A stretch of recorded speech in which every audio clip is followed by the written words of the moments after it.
Time వేసినప్పుడు కన్యమాల అని చెప్పేసి మనకి ఇక్కడ ఒక ఆయుధం కడతారు. సో అది ఎందుకు ప్రత్యేకత అయింది, కన్యమాల వేసే వాళ్ళకి ఎందుకు కడతారు, and next time second time వేసిన మాల వాళ్ళకి అంత ప్రత్యేకత ఉండదు, ఇంపార్టెన్స్ ఇవ్వరు అని చెప్పేసి మాట్లాడుతుంటారు.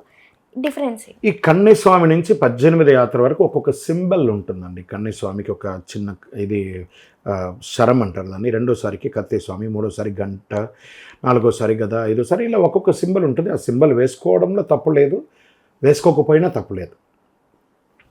So that's not induction of the స్వామి is going this time of వ్రతమని ఎక్కడ ఎవరు అక్కడ పోయి అక్కడ సన్మానాలు ఏం చేయరు, మన తృప్తి కోసం వేసుకోవడం. కన్యస్వామిగా ఉన్నప్పుడు శబరిమలలో ఇవన్నీ ఏది చేయకపోయినా ఎరిమడిలో పెట్టేయాలనేటప్పుడు శరం అనే ఒక కర్రని ఇస్తారు, దాన్ని తీసుకొని శరంగుత్తిలో గుచ్చుతారు కాబట్టి అది కంపల్సరీ అక్కడ ఇస్తారు.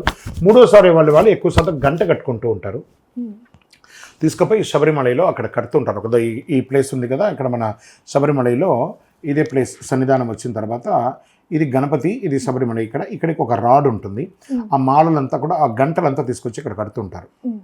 సో ఇక్కడ వచ్చి కట్టేస్తారు అనమాట. ఆఫరింగ్ ఈ చుట్టుపక్కలంతా రాడ్స్ ఉంటాయి, ఎక్కడ పడితే అక్కడ కడుతూ ఉంటారు. శరణమయ్యప్ప.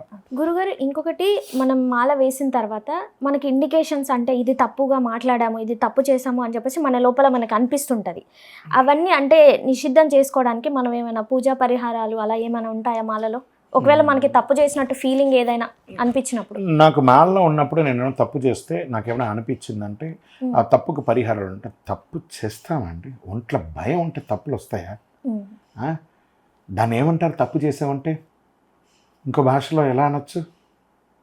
రాకూడదండి డిసిప్లిన్. మనలో అయ్యప్ప ఉన్నాడు, తప్పు చేస్తామా? చెయ్యనిస్తుందా శరీరం?